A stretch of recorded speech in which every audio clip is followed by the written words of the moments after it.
Certaines opérations ne peuvent être calculées sous la forme d'un pourcentage. Pour vérifier si les égalités sont vraies, nous allons donc transformer les pourcentages en nombres décimaux ou en fractions. Débutons avec l'addition. Si je choisis la forme décimale des nombres, 12% est équivalent à 12 centièmes, plus 5%, donc 5 centièmes. Alors, j'ai additionné mes positions au centième, 2 plus 5, 7, puis au dixième, 1 plus 0, 1, où nous aurions pu faire 12 plus 5, 17. On obtient 17 centièmes. Est-ce que 17 centièmes est égal à 17%? Oui, parce que si on déplace la virgule de 2 positions vers la droite, c'est-à-dire qu'on multiplie par 100, on obtiendra 17, puis on ajoute %. Alors, l'égalité, elle est vraie. Si j'avais plutôt choisi de travailler sous la forme de fraction, j'aurais obtenu 12 sur 100 plus 5 sur 100. J'additionne mes numérateurs 12 plus 5, 17. Et mes centièmes resteront des centièmes dans cette addition-là. Et nous pouvons constater que 17 sur 100 sera égal à 17%. L'égalité est donc vraie. Plutôt que de faire la lettre B, je passe à la lettre C pour effectuer l'opération contraire à l'addition, soit la soustraction. Voyons en nombres décimaux ce que ça nous donne.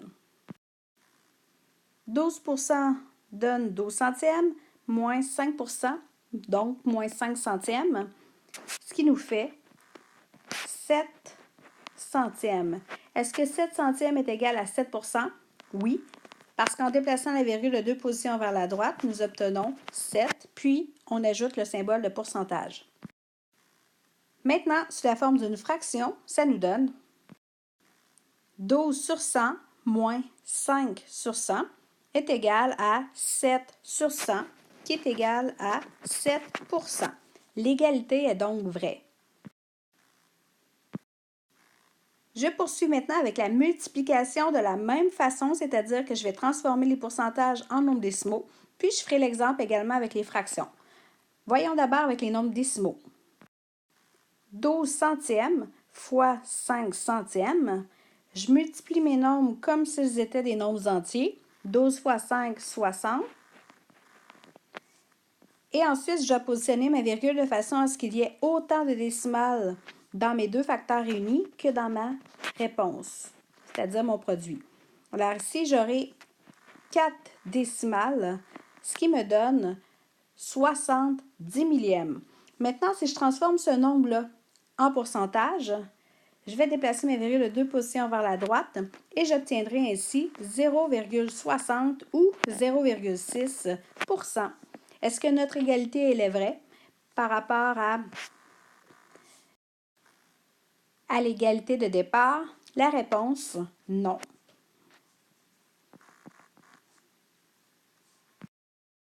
Si on vérifiait avec les fractions, on obtient 12 sur 100 fois 5 sur 100. Je multiplie mes numérateurs, 12 fois 5, 60. Je multiplie mes dénominateurs, 100 fois 100, 10 000. Et je réduis. Je peux d'abord diviser par 10. J'obtiens ainsi 6 sur 1000.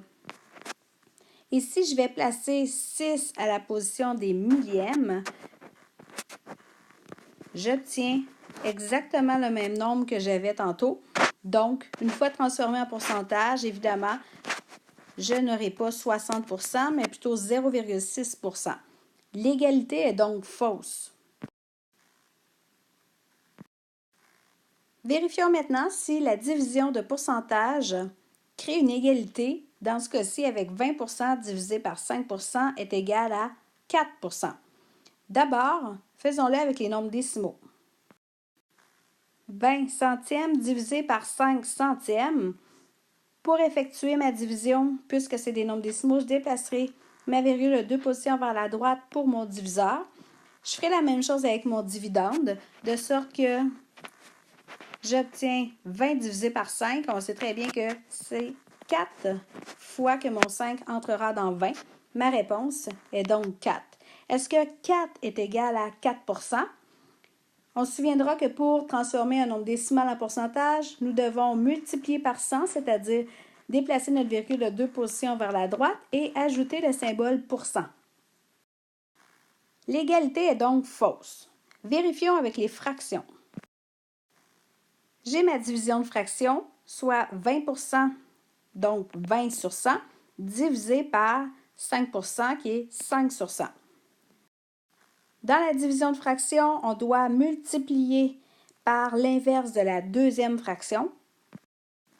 Je peux simplifier mes 100, même si ce sont des nombres composés. J'obtiens maintenant au numérateur 20, au dénominateur 5, et 20 divisé par 5 nous donne 4. Est-ce que 4 est égal à 4 %? Comme on l'a vu tantôt, c'est plutôt égal à 400 %. L'égalité est donc fausse. En conclusion, nous avons pu prouver par la transformation des pourcentages en nombres décimaux ou en fractions que l'addition et la soustraction fonctionnent pour les pourcentages, mais que la multiplication et la division ne fonctionnent pas. Il est donc impossible de multiplier ou de diviser en laissant les nombres sous la forme d'un pourcentage. Il faut donc les transformer dans une autre forme, soit en nombres décimaux, soit en fractions.